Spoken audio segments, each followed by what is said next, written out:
Good afternoon, everybody. Big Mike back here with you once again. Welcome back to Big Mike Talks. Where today I'm going to be giving you my review of WWE SmackDown. A very weird episode of SmackDown. I'll get into it in a few minutes. Sorry, no Collision this week. I did end up watching, but I didn't take notes. I do apologize for that. So, we're just going to review SmackDown straight up. And we start with Cody Rhodes. He's in the back, runs into Nick Aldis.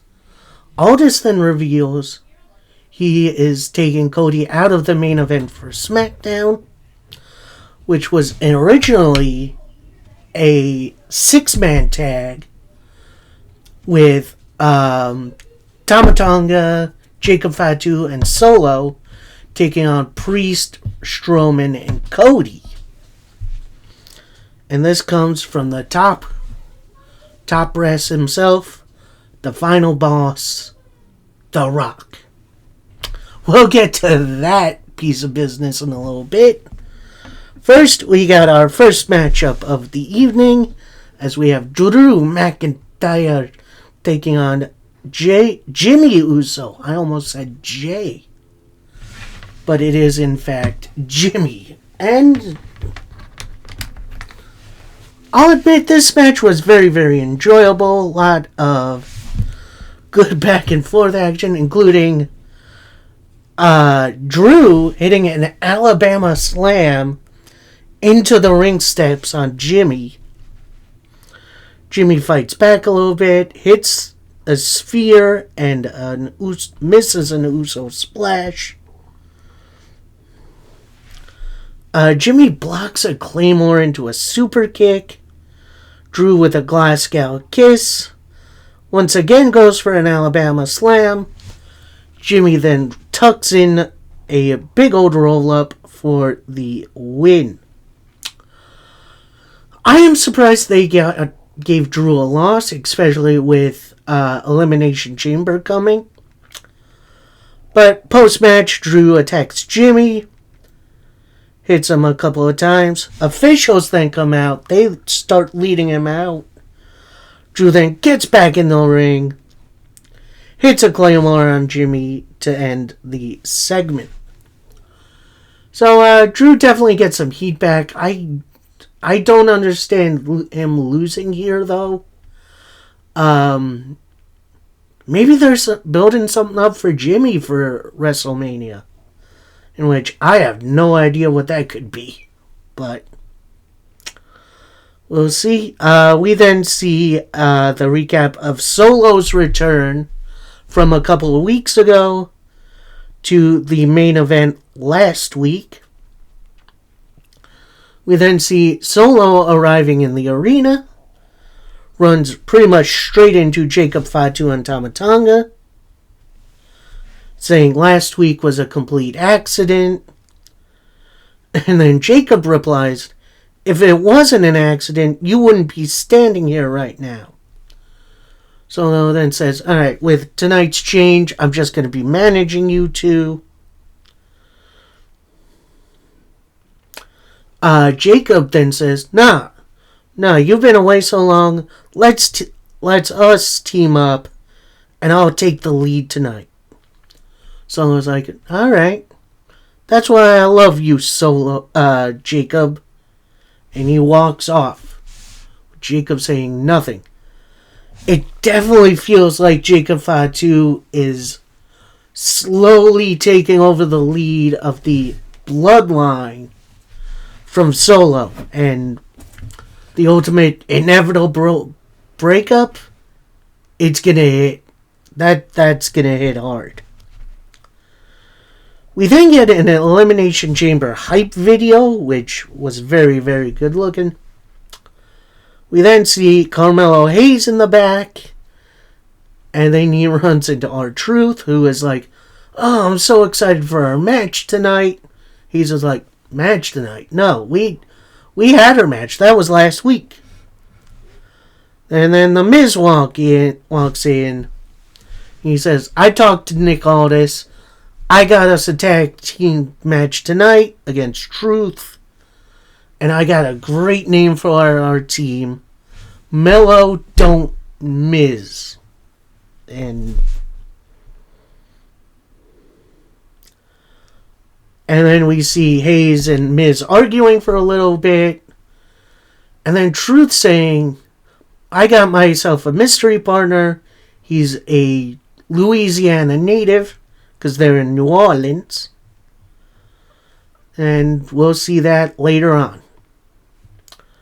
We then get a nice Zelina Vega vignette in which hopefully her solo career goes a little bit better than being in the LWO.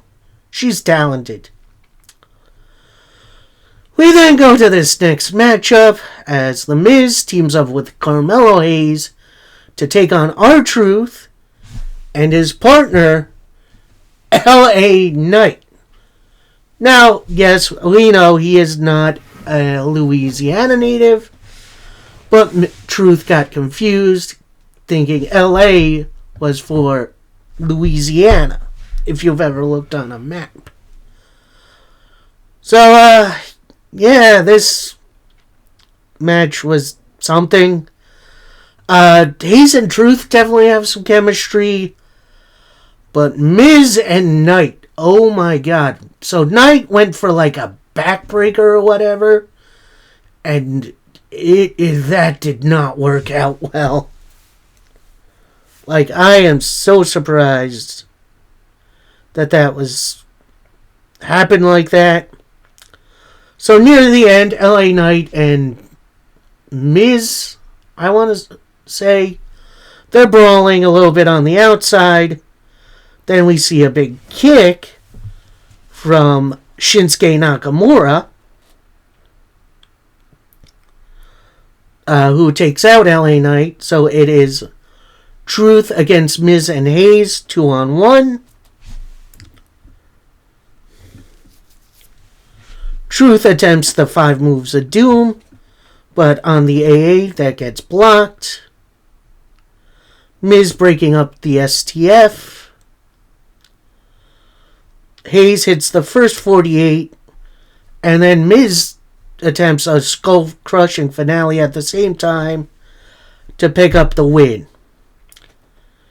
Yeah, that was very, very awkward ending to a very nothing match. Like, I'm going to say this. Get Hayes and LA Knight away from Awesome Truth. I don't need to see these 4 guys interacting anymore. We then see that WWE Hall of Famer Mike Tyson has been announced for WWE World in Las Vegas. So that could be fun. Little meet and greet with Mike Tyson. We then get a nice Charlotte Flair vignette, which I'm super hyped to see her against Stratton. And actually, speaking of Tiffany Stratton, our next match, we got Tiffany Stratton versus Candice LeRae. Before the match starts, though, Tiffany Stratton has a microphone and says, I know it, you know it. Ever since I won the title, everyone has been upset with me. And last week I had Nia beat. So we're going to be ending this at the Chamber. We're going to talk about Charlotte now. She took her sweet time picking me for WrestleMania.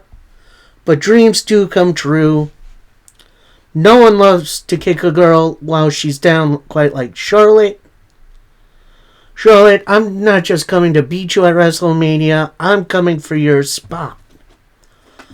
So then this brings out Nia Jax and Candice LeRae, with Nia saying, Tiffy, that's all really cute. But you think you beat me last week. You wouldn't be standing there without Trish.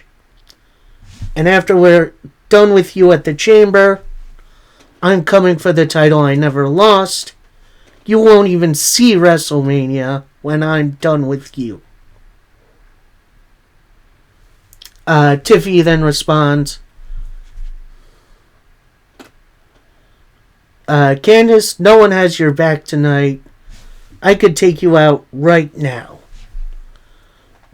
So Nia gets backed off by a ref, and the match starts. Some basic stuff going on, and after a big drop kick, Charlotte Flair comes out. She goes right to commentary. And these two have a interesting little TV match. Nothing much to say about it, although Stratton hits an Alabama Slammer into the barricade, which that looked brutal. After which she hits the prettiest moonsault ever to pick up the win. Then, of course, Nia attacks Tiffany post-match, hits the Annihilator. Trish Stratus comes out, makes the save. But then she fights back for a little bit, but then Nia and Candice have the numbers game. Nia then stacks Tiffy on top of Trish Stratus, hits an Annihilator again, and then Nia and Candice leave. Charlotte Flair gets in the ring and stands over Tiffany Stratton, pointing at the WrestleMania sign. Ooh, boy. That match should be fun. I can't wait for that matchup. Then we see Cody Rhodes. He's walking in the back. He's ready to go. Then he runs into Damian Priest, who asked, "What's going on with The Rock tonight?" Cody then says, "You see what time it is? At last year's Mania, we both left as champions. And after I win the Elimination Chamber, I'm coming for your title." Priest walks off. Cody then kind of says to the camera, "I wouldn't have it any other way." Braun Strowman then walks in, says, "If it wasn't for Solo last week, I would be in the chamber." Priest then looks up to him, says, "That was last week. You need to handle your business this week." And Strowman's like, "Yeah, I'm ready." So, again, big tag team match a little bit later on. Then we get a women's Elimination Chamber hype video, which was done really, really well. Then we get a Naomi and Bianca Belair interview, hyping up their upcoming matches, in which we were supposed to have Naomi versus Liv Morgan next. But Liv and Raquel attacked Naomi and Bianca before the bell. Raquel hits a Tejana bomb on Naomi. And then Liv Morgan with a couple of oblivions to both of them. Officials get back in, break them up. And then we see Liv and Raquel leave. They then, in the next segment, meet up with Nick Aldis, who says, "Look, I'm not tolerating this anymore. You two need to get out of here." And Liv and Raquel turn to him and just laugh. So, yeah, well, we're going to be seeing a title defense later on tonight on Raw between these two teams. Should be interesting. Then we see an SUV arrive. We see one foot come out of the door. Think we know who this is. As we get an in-ring Rock promo. It has definitely been a while since we've seen The Rock in WWE. The last time was on Raw on Netflix, and he was more corporate Rock, if you understand that. Here he was kind of switching back and forth, which was really weird. As he first announced, WrestleMania 42 is going to be taking place in New Orleans at the Superdome, which is dope as heck. Then he starts singing When the Saints Go Marching In. Crowd starts getting into it. Then he's like, no, it's not sing along time with the final boss. I'm going to do this a cappella. Continues to sing it. Crowd continued to sing with him. And he's like, oh, you all sounded great. Now, wasn't the only gift I have for you tonight. I'm here to call somebody out. Someone who I respect, who I recently became friends with. Our WWE champion, Cody Rhodes. So Cody comes out. He's all hyped up. Crowd's singing his song. They get in the ring. They shake hands. Then Rock brings him in for an embrace. So Rocky then says, feels good, doesn't it? They love you, man. Cody then replies, love you guys too? Rock continues, crazy thing is, ever since last WrestleMania, we've become friends. And the last show together was the Raw debut on Netflix. Where we went in the back, we drank together, and we had a blast. Well, I wanted to call you out here tonight because you're a great champion. And look, our moms even became friends. They show a picture of Mama Rhodes and Mama Rock on the Tron, which is weird.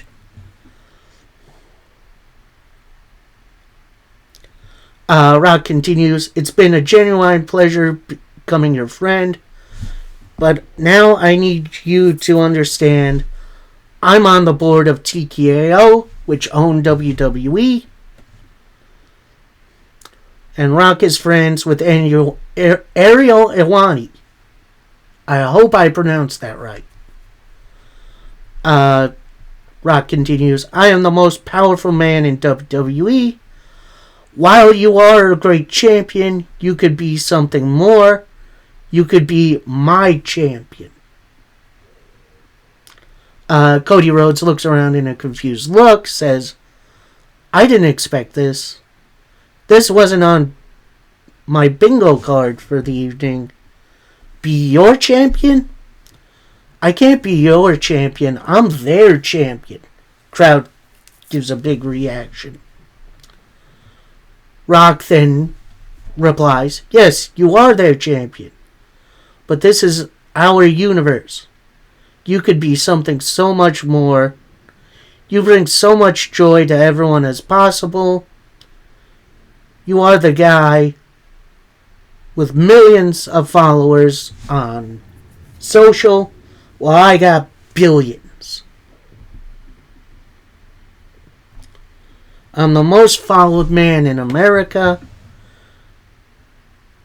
You need to become my champion. I could open so many doors for you. I could make your dreams come true like that.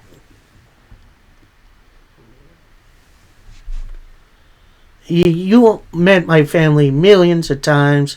I need you to be my champion. You don't have to answer now. I've had it all. But one thing I never had was a brother. Which, weird. And that's what you could be.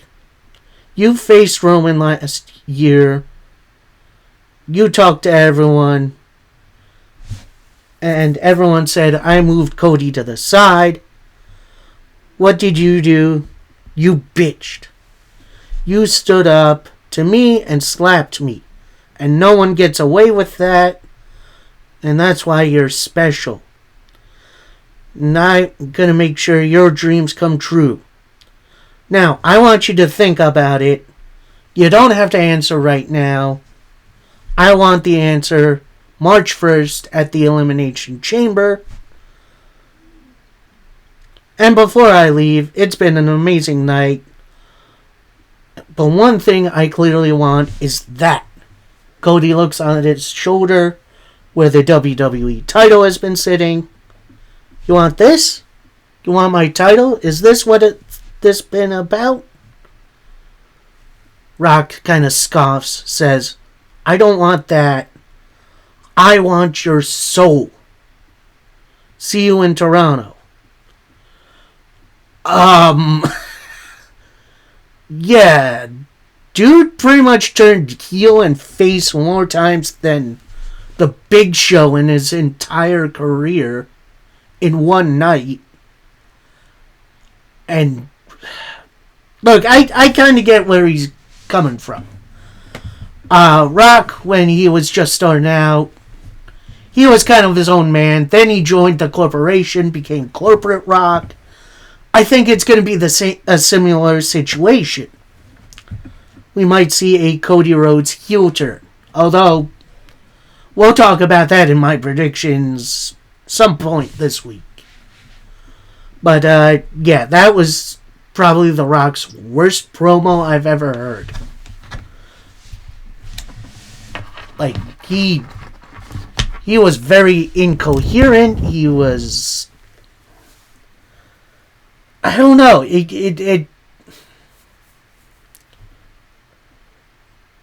I don't know what to think. It was just very weird. It was awkward. He was trying to toe the line between Corporate Rock and Final Boss, which really didn't work. And it made for just such a disjointed promo. I don't understand it. But if this leads to Cody versus Rock at WrestleMania, I'd kind of be okay with it. Still, that whole thing was weird. Next up, we got a tag team match playa, and it's for the WWE Tag Team titles as DIY defend against Pretty Deadly. Now, before the bell rings, DIY come out, cut a promo, trying to get a moment of silence for Pretty Deadly. But Pretty Deadly come out, they get in the ring, and they just start throwing haymakers at one another. Eventually, the ref does get control of the match. We see Gargano and Kit Wilson start off. And honestly, I sometimes forget how good Pretty Deadly could be. Are they on the level of DIY? Probably not. But they are dang good wrestlers. Like, they are really, really entertaining. At one point, we do see it looked like Pretty Deadly were about to finish the match.